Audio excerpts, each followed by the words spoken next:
Hi friends, Vikram വേദയുടെ പുതിയൊരു upcoming episode റിവ്യൂയിലേക്ക് എല്ലാവർക്കും സ്വാഗതം. അങ്ങനെ നമ്മുടെ വേദയുടെയും വിക്രമിൻ്റെയൊക്കെ വിവാഹം കഴിയാണ് കേട്ടോ. കുറേ ദിവസങ്ങൾക്ക് ശേഷം ശങ്കരനാരായണനാണെങ്കിൽ വേദയും വിക്രമിനെയും തൻ്റെ വീട്ടിലേക്ക് ക്ഷണിക്കുകയാണ്.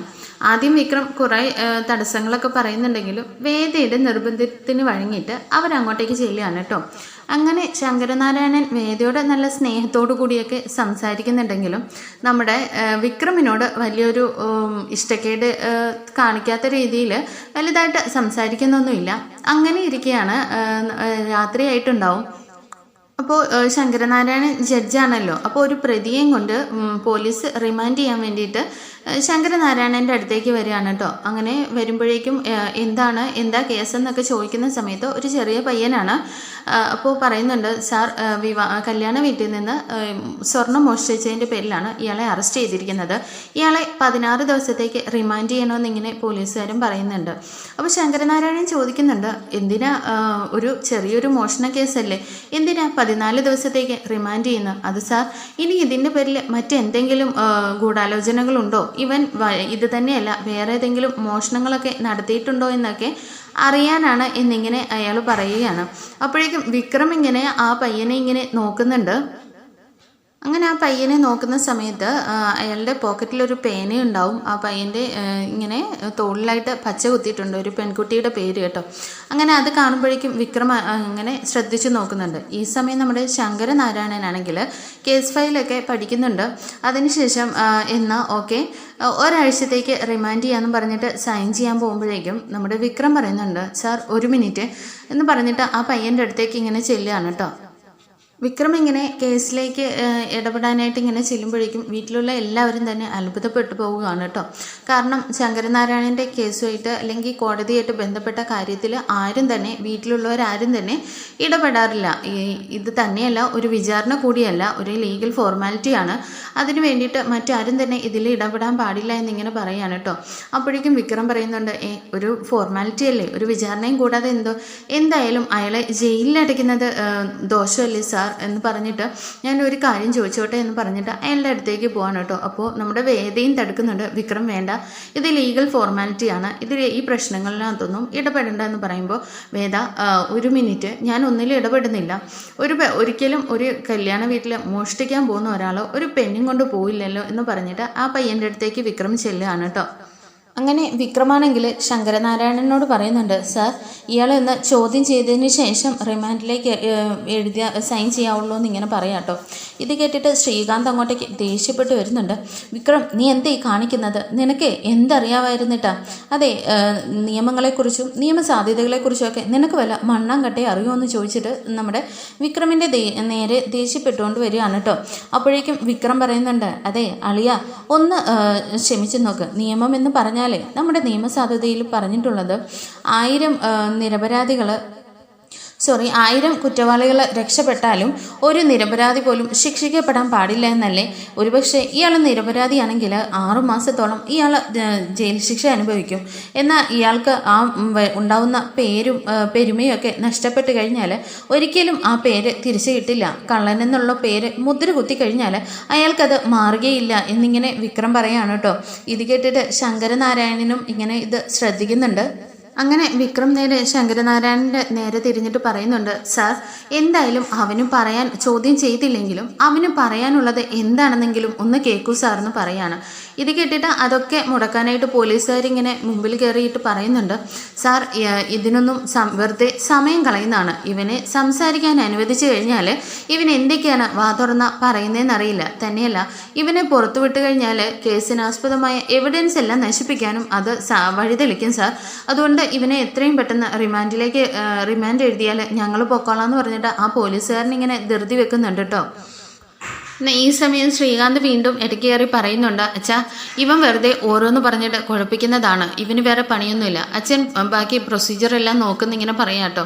ഇത് കേട്ടിട്ട് വേദയും പറയുന്നുണ്ട്, വിക്രം ഞങ്ങൾ ആരും തന്നെ അച്ഛൻ്റെ കേസുമായിട്ടുള്ള കാര്യങ്ങളിൽ ഇടപെടാറില്ല. അതുകൊണ്ട് തന്നെ വിക്രം ഇങ്ങ് പോരെന്ന് പറയുമ്പോഴേക്കും വിക്രം പറയുന്നുണ്ട്, അതല്ല വേദ, ഞാൻ കേസിനകത്തൊന്നുമല്ല, ഈ പയ്യൻ്റെ കാര്യത്തിൽ ഒന്ന് സംസാരിക്കുകയാണ്. ഒരുപക്ഷെ ഈ പയ്യന് സാമ്പത്തികമോ ആരെങ്കിലുമൊക്കെ ആളും പേരും ഉള്ളവരായിരുന്നെങ്കിൽ ഈ പയ്യൻ്റെ കൂടെ ഇപ്പം തന്നെ ജാമ്യം എടുക്കാൻ ആരെങ്കിലും കാണില്ലായിരുന്നോ എന്നിങ്ങനെ പറയാട്ടോ. ഇത് കേട്ടിട്ട് മുത്തശ്ശിയും പറയുന്നുണ്ട്, അല്ല വിക്രം, മോഷണ സ്ഥലത്തു നിന്ന് സ്പോട്ടിൽ നിന്നല്ലേ ഇയാളെ അറസ്റ്റ് ചെയ്തുകൊണ്ട് വന്നത്. അപ്പോൾ ആരെയും വിളിക്കാനോ വക്കീലിനൊന്നും ഏർപ്പെടുത്താനൊന്നും ടൈം കിട്ടി കാണില്ല എന്നിങ്ങനെ പറയുമ്പോഴേക്കും വിക്രം പറയുന്നുണ്ട്, മുത്തശ്ശി ഞാൻ പറയുന്നത് വേറൊന്നുമല്ല, ആ പയ്യനെ മുത്തശ്ശി ഒന്ന് നോക്കിക്കേ. മുത്തശ്ശി നോക്കുമ്പോൾ തന്നെ അറിയാം ആ പയ്യൻ്റെ പോക്കറ്റിൽ പേനയുണ്ട്. അത് കാണുമ്പോൾ തന്നെ അറിയില്ലേ ആ പയ്യനൊരു പഠിക്കുന്ന കുട്ടിയാണെന്ന്. തന്നെയല്ല, ഞാൻ ഒറ്റ ചോദ്യം മാത്രം ആ പോലീസുകാരനോട് ചോദിച്ചോട്ടെ എന്ന് പറഞ്ഞിട്ട് അങ്ങോട്ടേക്ക് ചെല്ലുമ്പോഴേക്കും പോലീസുകാരൻ വലിയതായിട്ട് ഇങ്ങനെ നിവർന്നു നിന്നിട്ട് പറയുന്നുണ്ട്, ഒറ്റ ചോദ്യമോ, നീ 1 അല്ല 9 ചോദിക്കുന്നു പറയാണ് കേട്ടോ. അപ്പോഴേക്കും എനിക്ക് ഒരു ചോദ്യമേ ചോദിക്കാനുള്ളൂ, ആ കല്യാണം കഴിക്കാൻ പോകുന്ന പെണ്ണിൻ്റെയും ചെറുക്കൻ്റെയും പേര് നിങ്ങൾക്കറിയോ? അതെന്താ ചോദ്യമാണ്? ഇതുപോലും അന്വേഷിക്കാതെയാണോ ഞങ്ങൾ കേസുമായിട്ട് ഇങ്ങോട്ടേക്ക് വരുന്നതെന്ന് പറഞ്ഞിട്ട് പെണ്ണിൻ്റെയും ചെറുക്കൻ്റെയും പേരൊക്കെ അങ്ങ് പറയാണ് കേട്ടോ. ഇനി എന്താ നിനക്ക് വേണ്ടത്? നീ കല്യാണക്കുറിവെല്ലാം കാണണമെന്ന് ഇങ്ങനെ ചോദിക്കുമ്പോഴേക്കും എനിക്കതൊന്നും അറിയണ്ട, പെണ്ണിൻ്റെയും ചെറുക്കൻ്റെയും പേര് മാത്രം അറിഞ്ഞാൽ മതി എന്ന് പറഞ്ഞിട്ട് വിക്രം അവിടെ നിന്ന് ആ പയ്യൻ്റെ അടുത്തേക്ക് പോവാണ് കേട്ടോ. അങ്ങനെ ആ പയ്യൻ്റെ അടുത്ത് ചെന്ന് നിന്നിട്ട് വിക്രം പയ്യൻ്റെ പച്ച കുത്തിയിരിക്കുന്ന പേരിങ്ങനെ നമ്മുടെ ശങ്കരനാരായണനെ കാണിച്ചു കൊടുത്തിട്ട് പറയുന്നുണ്ട്, കണ്ടോ സാർ, ആ വിവാഹം കഴിക്കാൻ പോകുന്ന പെൺകുട്ടിയുടെ പേരും ഈ പയ്യൻ്റെ തോളിൽ എഴുതിയിരിക്കുന്ന പെൺകുട്ടിയുടെ പേരും ഒന്നാണ്. അപ്പോൾ പിന്നെ എങ്ങനെയാണ് അതൊരു പെൺകുട്ടി ആവുക എന്ന് പറയുമ്പോഴേക്കും ഇൻസ്പെക്ടർ പറയുന്നുണ്ട്, സാർ അതൊന്നും ഞങ്ങൾക്കറിയില്ല, കല്യാണ വീട്ടിൽ നിന്ന് ഒരു മോഷണം നടക്കുന്നു എന്ന് പറഞ്ഞിട്ട് ഇൻഫോം ചെയ്യുന്നതിൻ്റെ അടിസ്ഥാനത്തിലാണ് ഞങ്ങൾ ഇയാളെ അറസ്റ്റ് ചെയ്തിരിക്കുന്നതെന്ന് ഇങ്ങനെ പറയാം കേട്ടോ. അങ്ങനെ നമ്മുടെ ആ പയ്യനെ 2 പോലീസുകാരിങ്ങനെ ബലമായിട്ട് ഇങ്ങനെ പിടിച്ചു വെച്ചിരിക്കുകയാണ്. അപ്പോൾ ശങ്കരനാരായണൻ പറയുന്നുണ്ട്, അയാളെ നിങ്ങൾ റിലീസ് ചെയ്യുന്നു, എന്നിട്ട് ഫ്രണ്ടിലോട്ട് വന്ന് നിൽക്കാൻ പറയാണ്. അങ്ങനെ ഫ്രണ്ടിലോട്ട് വന്ന് നിൽക്കുന്ന സമയത്ത് അയാളായിട്ട് ശങ്കരനാരായണൻ ചോദിക്കുന്നുണ്ട്, നീ ആരെയും ഭയക്കണ്ട, നിനക്ക് എന്താണ് നടന്നതെന്നുള്ള കാര്യം ഇവിടെ വ്യക്തമായിട്ട് തന്നെ പറയാമെന്നിങ്ങനെ പറയാട്ടോ. അത് കേൾക്കുമ്പോഴേക്കും ഇൻസ്പെക്ടർ എന്ന് നോക്കിയിട്ട് ആ പയ്യൻ പറയുന്നുണ്ട്, എന്നിട്ട് ആ പയ്യൻ പറഞ്ഞു തുടങ്ങുന്നുണ്ട്, സാർ ഞാനും അഞ്ജുവും ഒരു കോളേജിൽ ഒന്നിച്ചാണ് പഠിച്ചുകൊണ്ടിരിക്കുന്നത്. അവൾക്ക് ഇപ്പോൾ മറ്റൊരു വിവാഹം നടത്താൻ വേണ്ടി പോവാണ്. ഞങ്ങൾ 2 പേരും ഒരുപാട് പരസ്പരം സ്നേഹിക്കുന്നവരാണ്. എന്നാൽ ഞങ്ങളുടെ ജാതി വ്യത്യാസമാണെന്ന് പറഞ്ഞിട്ട് അവർ അഞ്ജുവിനെ ഇപ്പോൾ മറ്റൊരു വിവാഹത്തിന് നിർബന്ധിച്ച് വിവാഹം കഴിപ്പിക്കുകയാണ്. എന്നാൽ ഇപ്പോൾ വിവാഹം കഴിപ്പിക്കുന്ന ആളാവട്ടെ ഭയങ്കര ഒരു ഡ്രഗ് അഡിക്റ്റാണ്. തന്നെയല്ല, അയാൾ ആദ്യം ഒരു വിവാഹം കഴിച്ചിട്ട് ആ പെണ്ണിനെ ഉപേക്ഷിച്ചിട്ടാണ് ഇപ്പോൾ രണ്ടാമതായിട്ട് ഇവളെ വിവാഹം കഴിക്കാനായിട്ട് തീരുമാനിച്ചിരിക്കുന്നത്.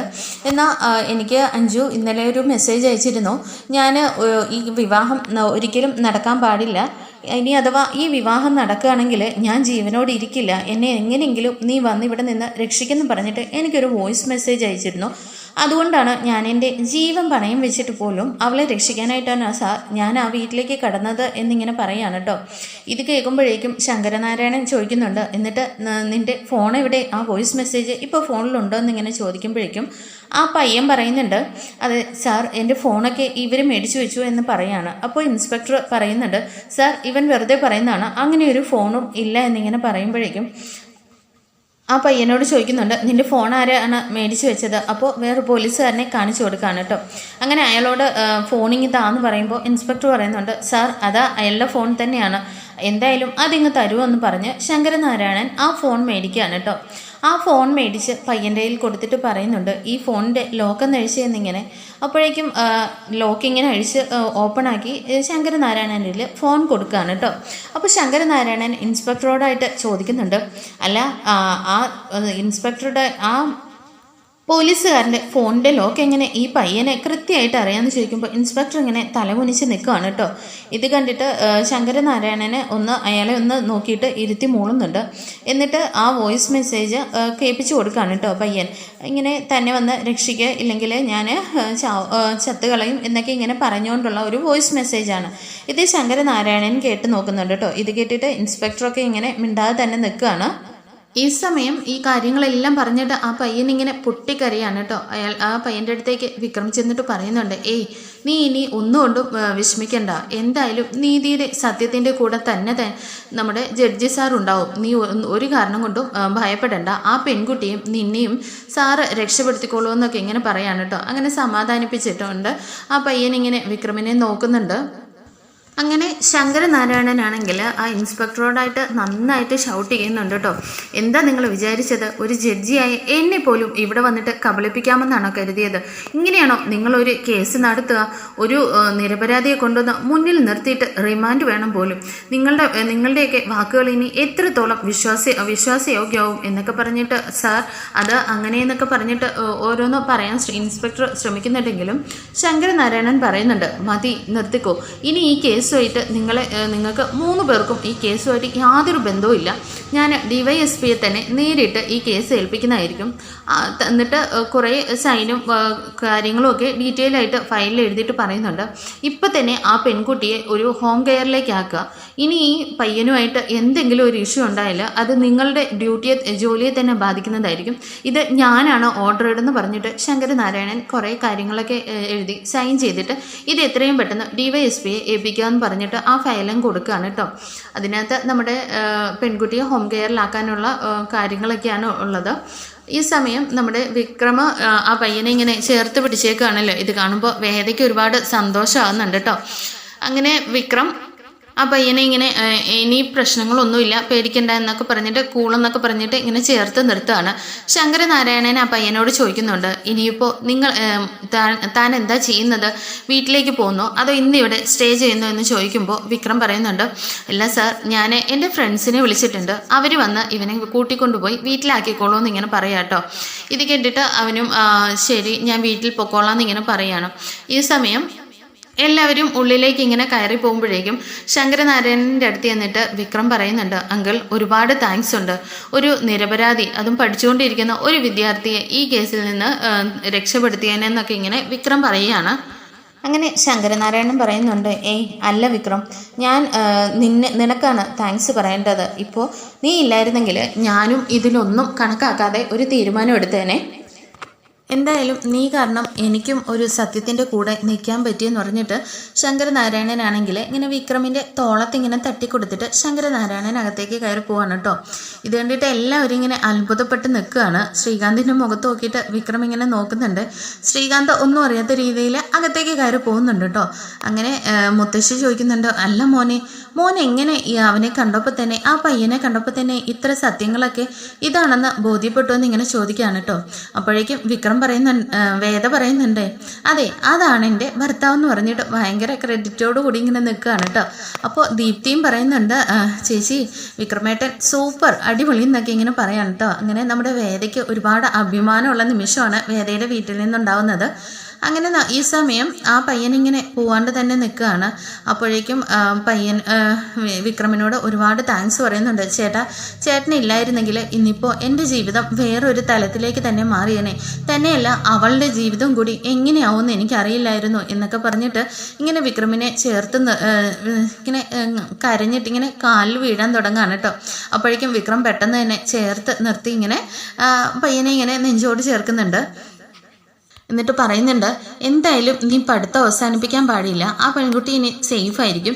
നീ പഠിച്ച് നല്ലൊരു ജോലിയിലെത്തിയതിന് ശേഷം ആ പെൺകുട്ടിയെ വിവാഹം കഴിച്ച് സന്തോഷമായിട്ട് ജീവിക്കുന്നിങ്ങനെ വിക്രം പറഞ്ഞു കൊടുക്കുകയാണ് കേട്ടോ. ഈ സമയം വിക്രമിൻ്റെ ഫ്രണ്ട്സ് വരുന്നുണ്ട്. അവരോട് വിക്രം പറയുന്നുണ്ട്, ഇവനെ എന്തായാലും ഇച്ചിരി ഡേഞ്ചറുണ്ട്, ഇന്നിവനെ സേഫായിട്ടുകൊണ്ട് വീട്ടിലെത്തിച്ചിട്ട് വേണം നിങ്ങൾ പോകാനെന്ന് ഇങ്ങനെ പറയാണ് കേട്ടോ. ഓക്കേടാ എന്ന് പറഞ്ഞിട്ട് ഫ്രണ്ട്സ് അവിടെ നിന്ന് പോകുന്നുണ്ട്. ഈ സമയം മുത്തശ്ശി ചോദിക്കുന്നുണ്ട്, മോനൊന്നും പറഞ്ഞില്ല. അല്ല മുത്തശ്ശി, ഇതൊക്കെ ഒരു ജീവിതാനുഭവമാണ്. എനിക്ക് ഇതുപോലുള്ള ഒരുപാട് സിറ്റുവേഷൻസ് വന്നിട്ടുണ്ട്. അതിൽ നിന്നൊക്കെയാണ് എനിക്ക് കാര്യങ്ങൾ മനസ്സിലായെന്ന് പറഞ്ഞിട്ട് വിക്രമിൻ്റെ കണ്ണൊക്കെ ഇങ്ങനെ നിറയാണ് കേട്ടോ. ഇത് കണ്ടിട്ട് നമ്മുടെ വേദയ്ക്ക് ഒരുപാട് സങ്കടമാകുന്നുണ്ട്.